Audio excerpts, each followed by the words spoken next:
I have a gallon of milk in my refrigerator that has last longer than CNN Plus. It was canceled, and we found out about it yesterday. And then my wife came in last night and said, "Hey, the CNN Plus has been canceled." And there was just a little joy that I expressed a little bit on Twitter last night. I did notice this, and reading your tweets, they seem to be specifically targeted to one CNN employee in particular for some reason.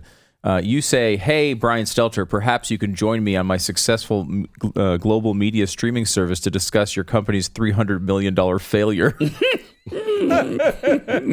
Oh, man, that's the start. Awesome. Yeah, that's great. P.S. I won't ambush you, and my statements will be based in fact. So sad for you. Yeah. Well, this comes from the interview that I did, and it's a very popular clip on YouTube of me walking off of the set for Brian because he said, as usual, he really wanted to understand the right. And he really wanted to understand why people were, backing Donald Trump and just dismissing the media. That's very dangerous. It was very important to him. Very so he brought important. you on, and then, of course, changed the topic of the interview halfway through. All right. Here, can we play it? Yeah. Yeah. One's arguing justice, one's arguing mercy, or they say they are, but they're not. All they're doing is playing politics, and the American people are tired of it. Who is talking about an actual solution on this? Who's actually done something? Who's actually consistent and cared when it was a Democrat in office and cared when it's a Republican in office?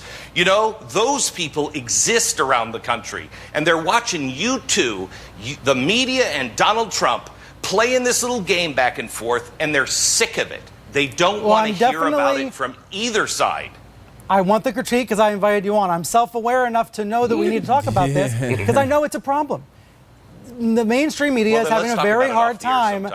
The mainstream media is having a very hard time reaching Trump's base. That's a fact. We see that in all the polling. Yeah, well, then here's the deal. Brian, you all have my phone number. I've reached out to all of you in the past and said, let's have a conversation not on the air. You really want to understand? You want to hear the other side? Why can't our viewers? Then let's have a conversation where why can't you everybody's tell not our viewers interested. right now? Because it's all about ratings. Because this is all about ratings. This isn't about ratings. This is about saving our country, bringing us together. Stop dividing us. I mean, I can't. So to be clear, you think that I'm dividing the country? You think I'm dividing the country for ratings by booking you? Brian, stop. Look what you're doing. When did this become about you? This is about the media and the administration. That's what you guys want to make it into. If it was about me, I would do like a 10-minute commentary the way you used to. If it was about me, I'd get out a blackboard the way you used to. Look at that. That's a good line. Well, then maybe you should. I mean, point is, what do you mean is making it about me? I don't see how I've made it about me. I want to know It's how. not about it. You just said, never mind. Look, Brian, if you want to have a conversation, the media really wants to know, great, we can have that conversation. But every time I've approached, everybody always says yes. But as soon as it gets tough or uncomfortable, nobody's interested. Nobody's interested in looking at themselves and saying, what did I do? I know what I've done. I've tried to make amends, and I'm trying to. And we've talked about that before. I completely agree with you. And we all do need to be more self-reflective. I do have to ask you, there's this new headline on the Daily Beast saying that your company's in trouble, that you were trying to find a buyer. Is this related to the point about people not talking to each other? That if you want to create that media company, there's not interest? What's going on with that? Wow. Brian, thanks a lot. I think that's the most ridiculous question I've ever heard. I'm sitting here ready to talk to you about the detaining of children and parents and trying to break families apart, something that has been happening with Janet Reno That's why it went to the Supreme Court in the first place with Janet Reno. It's been happening. We want to stop it, and you want to play those games? Have a nice day. What game did I just play? That's interesting because now the topic of that interview, and obviously the only reason he had you on, I mean, obviously you could see the entire time all he wanted to do was get to this gotcha question about your media company failing. It's interesting to me that he was very concerned about your media company, which at the end of the day, my understanding is it's still on the air. I feel like I do a show for it every day. Pat, you do a show for it every day. Yeah, Glenn it does feel that way. Yeah, and then The Blaze is just the largest right of center streaming service in the world. Okay. That's one So, way. That's one one way to thing. look at it. One way to look at Yeah. it. So that one's still around. And CNN Plus lasted not even 1 month. No, Not even $300 million flushed down the toilet. $300 million. Yeah. That's So- incredible. Remember when you invested $300 million into the Blaze, though? Do you remember that? No, yeah, you flushed that down the toilet. Didn't do that. Didn't do that. Jeez. So Absolutely that's why incredible. there might have been a little glee in my tweets. I sensed a little glee. Did you? Yeah. You go on to say, did I mention my streaming service had 300,000 subs when streaming services didn't yet exist? It was only the Major League Baseball and the Blaze. That's right. With that, those were the first couple. That was over 10 years ago. I could say that your pompous ass didn't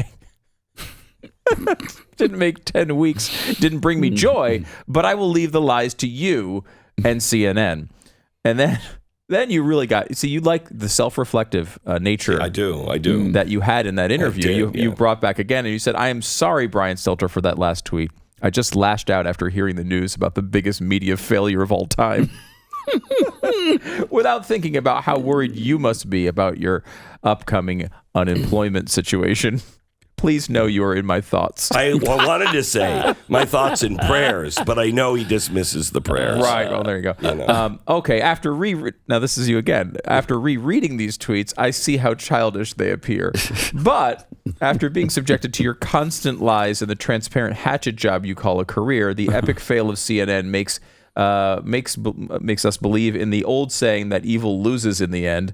And believe me, Brian Stelter, this is the end. I mean, the breathtaking speed at which CNN Plus crashed was a spectacular, almost Ziegfeld Follies end. Yes, yes. Okay. You gotta follow me on this one. Okay. That would be assuming that Ziegfeld had ever spent $300 million on a show to only have it close in 8 weeks, but of course he didn't. Crap, Brian Stelter, I apologize. I used a hypothetical Ziegfeld Follies comparison in my last tweet. I made the point that the failure of CNN Plus was so epic that it was akin to Ziegfeld having a $300 million production close in 8 weeks. Sorry, I meant 4 weeks. One more thing, Brian Stelter, on CNN Plus's epic $300 million 4-week flameout, the Hindenburg of media failures.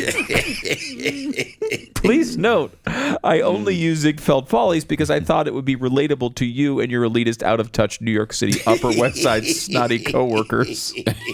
Brian Stelter, when you were part of the crew of the business version of the Titanic, and bodies are still in the freezing water, crew members begin to question themselves and become introspective.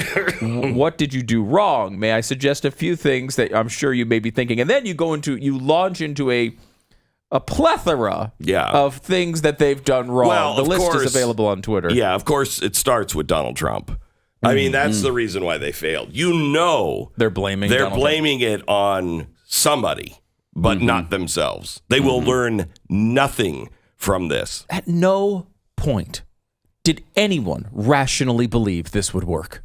Why a network that no one watches when it's free on your cable system? Right. Why would people spend money to go out there and justify what keep saying $300 million. The plan was $1 billion over 4 years on the streaming network. Who could possibly believe that would work? It was dead before it began. Discovery, because of the way the mergers work, could not say that to CNN. They could not say, the second we're taking over, we're going to shut this thing down. They couldn't say it legally. So They did everything they could. They went to the media and outwardly said, this doesn't seem like such a great idea, but they couldn't specifically tell them to change the plans. So they didn't to make sure they protected, the merger.